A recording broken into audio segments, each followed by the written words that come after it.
پوچھا ہے کہ مولانا الیاس قادری صاحب نے ایک ہیلا بیان کیا ہے نمازی کے آگے سے گزرنے کا طریقہ، اور وہ یہ بیان کیا ہے ہیلا کہ ایک بندہ نمازی کے سامنے آ کے کھڑا ہو جائے، دوسرا آگے سے گزر جائے، ٹھیک ہے نا، پھر وہ سامنے آ کے کھڑا ہو جائے اور یہ یوں گھوم کے گزر جائے۔ تو وہ ہیلا انہوں نے بیان کیا، اس پہ لوگوں نے بہت مذاق اڑایا ہے، لیکن یہ ہیلا بالکل درست ہے، صحیح ہے نا۔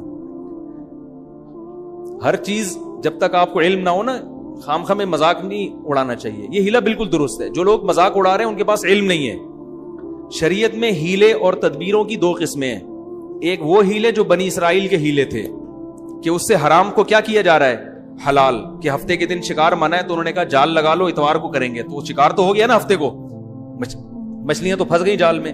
اور ایک ہیلا وہ ہوتا ہے جو ناجائز سے بچنے کے لیے ہوتا ہے کہ آپ کا کام بھی ہو جائے لیکن طریقہ ایسا ہو جو ناجائز نہ ہو۔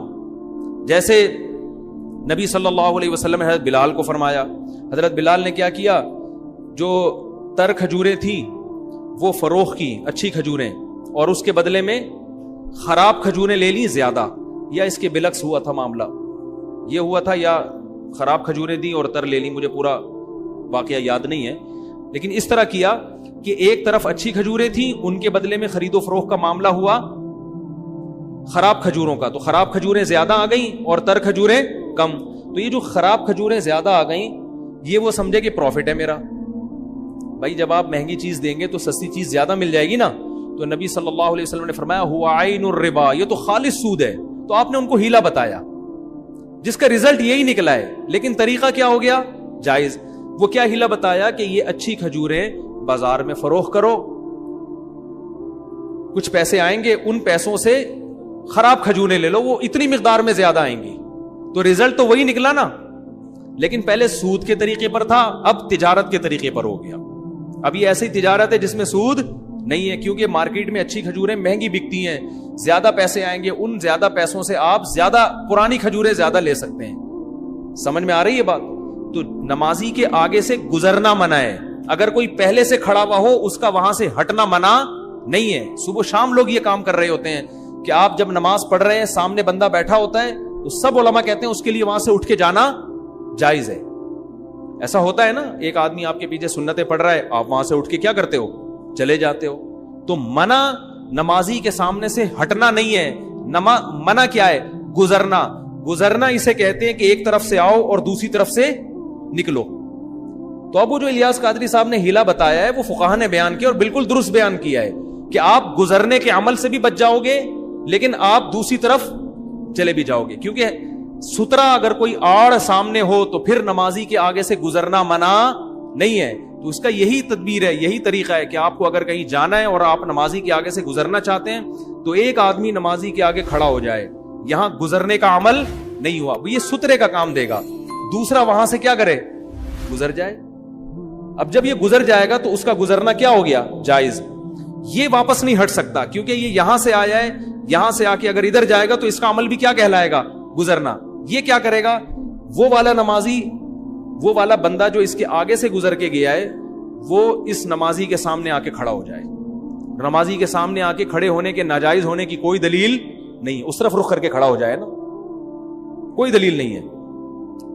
اب وہ بندہ کیا کرے گا، جہاں سے آ کے کھڑا ہوا تھا واپس وہیں جائے اور یہاں سے آگے آ کے گزر جائے۔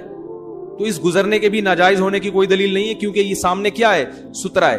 اور اب جو پرانا بندہ تھا وہ اپنی جگہ سے ہٹ جائے کیونکہ اس کے ہٹنے کے بھی ناجائز ہونے کی کوئی دلیل نہیں ہے، کیونکہ یہ گزرا جب تھا تو سترے کے آگے سے گزرا تھا، اور ہٹ جب رہا ہے تو یہ عمل گزرنا نہیں ہے۔ تو جن لوگوں نے اس پہ مذاق اڑایا ہے نا، یہ وہ لوگ ہیں یا تو ان کو پتہ نہیں ہے،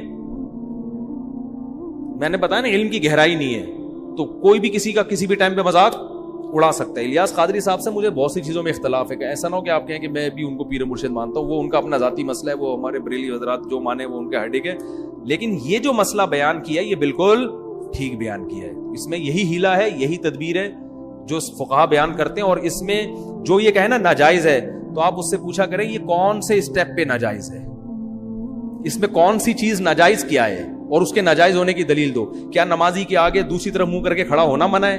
اگر منع ہے تو اس کے ناجائز ہونے کی دلیل دو، اور اگر دوسرے بندے کا اس سترے کے آگے سے گزرنا منع ہے تو اس کے ناجائز ہونے کی دلیل دو. اور اگر آپ یہ کہتے اس کا دوبارہ آگے کھڑا ہونا منع ہے تو اس کے ناجائز ہونے کی کیا دلیل؟ تو اس میں مرور کا کوئی عمل نہیں ہو رہا, گزرنے کا عمل نہیں ہو رہا, اور اگر ہو رہا ہے تو سترے کے آگے سے گزرنے کا عمل ہو رہا ہے. اس پورے پروسیس کے مجموعے کے بھی ناجائز ہونے کی کوئی دلیل نہیں ہے. اور اس کے انفرادی بالکل اس کی مثال ایسے ہے جیسے ہمارے اہل حدیث بھائی کہتے ہیں حلالہ کیا ہے اسلام میں؟ حرام ہے, لعنتی عمل ہے. ہم یہ کہتے ہیں جو حدیث میں جس حلالے کو حرام قرار دیا گیا ہے یہ وہ حلالہ ہے جو پری پلان ہو, معاہدہ کر کے ہو. اگر بغیر معاہدے کے حلالہ ہو رہا ہے تو اس کے حرام ہونے کی کوئی دلیل نہیں ہے بلکہ حلال ہونے کی دلیل ہے. وہ کہتے ہیں 3 طلاقیں ایک آدمی نے دے دی, اب ایک عورت کسی مرد سے نکاح کرتی ہے, وہ طلاق لے کے ہم بستری کر کے واپس آتی ہے تو ہو تو حرام ہے. بھئی کون سے سٹیپ پہ حرام ہے یہ؟ ایک آدمی نے بیوی کو 3 طلاقیں دے دی, حرام ہو گئی وہ. یہ عورت عدت کے بعد کسی مرد سے نکاح کر رہی ہے, یہ حرام ہے کیا؟ قرآن نے اجازت نہیں دی جہاں چاہو نکاح کرو, پہلے سے نہیں کر سکتی تو عدت کے بعد جہاں چاہے نکاح کرے. جب اس نے عدت کے بعد کہیں نکاح کر لیا اور اس مرد نے ہم بستری بھی کر لی, اس کے لیے طلاق دینا حلال ہے یا حرام ہے؟ جائز ہے بالکل. بلا وجہ طلاق اچھی چیز نہیں ہے, لیکن کسی وجہ سے دینا بالکل جائز ہے. اور وجہ میں یہ بھی ہو سکتی ہے کہ بھائی یہ میرے ساتھ رہنا نہیں چاہتی بلکہ اس کے بچے پہلے شوہر سے, لہذا یہ اس کے ساتھ رہنا چاہتی ہے. اس بیس پہ بھی اگر کوئی طلاق دیتا ہے تو طلاق اگر کسی معقول وجہ سے دی جائے تو اس کے ناجائز ہونے کی آپ کے پاس کیا دلیل ہے؟ ایک صحابی کی 2 بیویاں تھیں. عبد الرحمن ابن عوف جب ہجرت کر کے گئے, اجنبی تھے, ان کو کوئی عورت نکاح کے لیے نہیں مل رہی.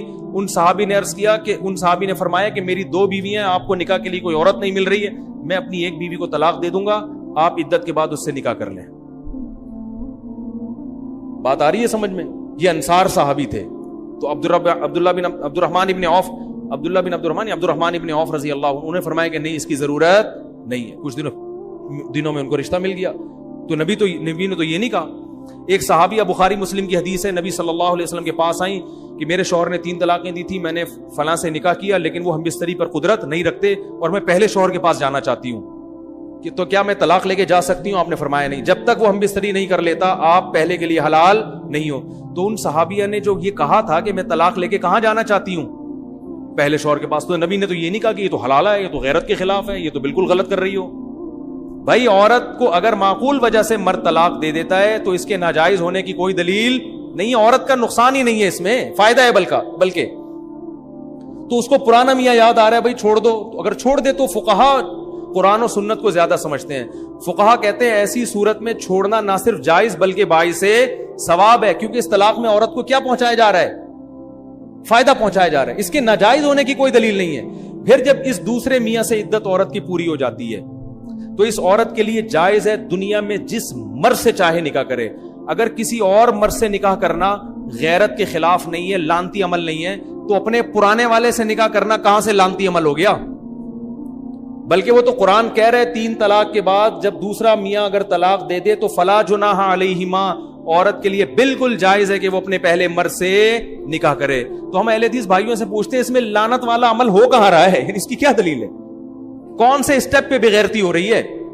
کہتے ہیں کہ نہیں جی وہ ایک عورت کی بیوی ایک مرد کی بیوی کسی دوسرے مرد کی بستر کی زینت بنے, یہ تو غیرت کے خلاف ہے.